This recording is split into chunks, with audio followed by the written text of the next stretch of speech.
जनजीवन संवाद उपस्थापन मु लहरिका पट्टनायक। आउ 4 दिन पर भारतीय महापर्व स्वाधीनता दिवस। यह महापर्व को मुखरित करने लगी प्रस्तुति आरंभ हो गलानी। भारत भूखंड को एठाकार नागरिक केवल माटी कोड़ीर एक भूभाग बोली मन करती नहीं। ए देश आम पाई माँ। भारत मातार गरिमा रक्षा पाई देशर जवान सीमार प्राणबली देवाक निजर सौभाग्य बोली मन करती। देश को देवीर आख्या दे पूजा करने पर प्रतिष्ठा करा जायछि स्वतंत्र मंदिर। स्वाधीनता दिवस परिप्रेक्षी रे आसंतु जानिबा देश रे थिबा भारत मातांकर केतेक मंदिर संपर्क रे। वाराणसी महात्मा गांधी काशी विद्यापीठ परिसर रे भारत मातांक मंदिर रहिछि। देश स्वाधीन होगा पूर्व यह बाबू शिवप्रसाद गुप्ता निर्माण कराइथिले।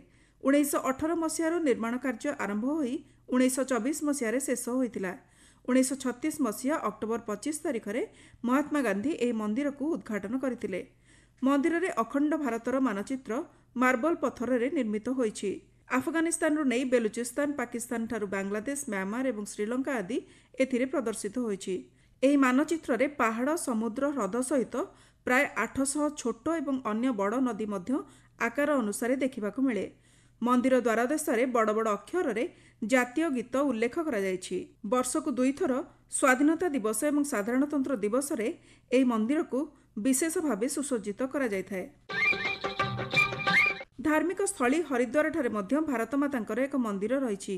एहार प्रतिष्ठाता हेउछन्ति स्वामी सत्यमित्रानंद गिरी। देशर विभिन्न कोणरू श्रद्धालु एठारे पहुंची गंगा स्नान करिबा परे मनसा देवीक मंदिर दर्शन करिबा लागि पहुंचितांती। एठारु किछि दूर रे भारत मातांक मंदिर रहिछि। एहा मध्य इंग्राजी रे मदर इंडिया टेम्पल नामरे परिचित। 1983 मसीह भारतर तत्कालीन प्रधानमंत्री इंदिरा गांधी एही मंदिर उद्घाटन करथिले।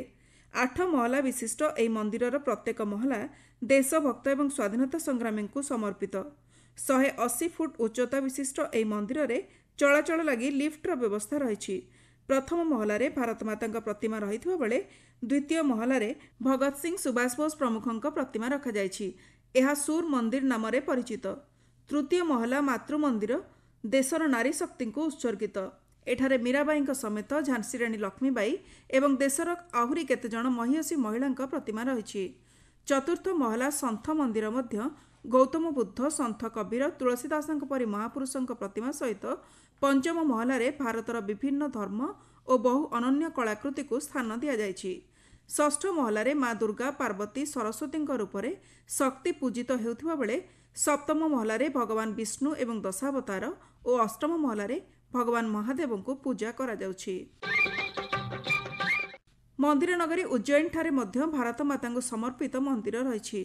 2018 मसीह माधव सेवा न्यास पक्षर निर्मित एही मंदिर को लोकार्पित करा जायथिला।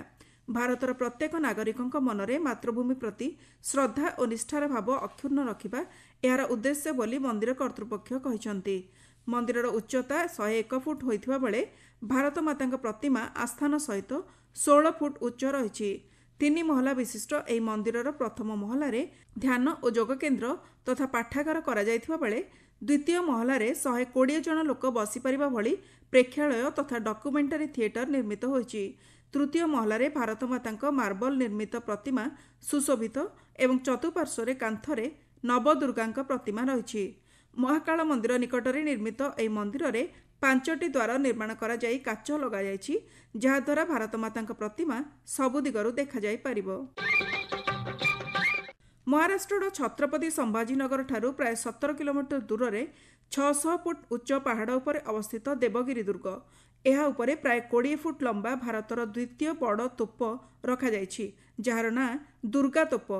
एही दुर्ग को प्राय 11 शताब्दी रे जादव राजा माने निर्माण कराइथिले। एहा परिसर रे थिबा एक प्राचीन मंदिर स्थान रे भारत मातांकर मंदिर निर्माण करा जायछि। परिसर रे थिबा स्तंभ गुड़िकरू मंदिरर प्राचीनता बारी हो जाए। हैदराबाद निजाम शासन मुक्त होई भारत रे मिसिबा परे सामाजिक एकतार प्रतीक रूप में एही दुर्ग रे भारत मातांक मंदिर प्रतिष्ठा होइथिला। स्वाधीनता संग्रामी माने मध्य एठारे पूजार्चना करुथिले बोली कहा जाए।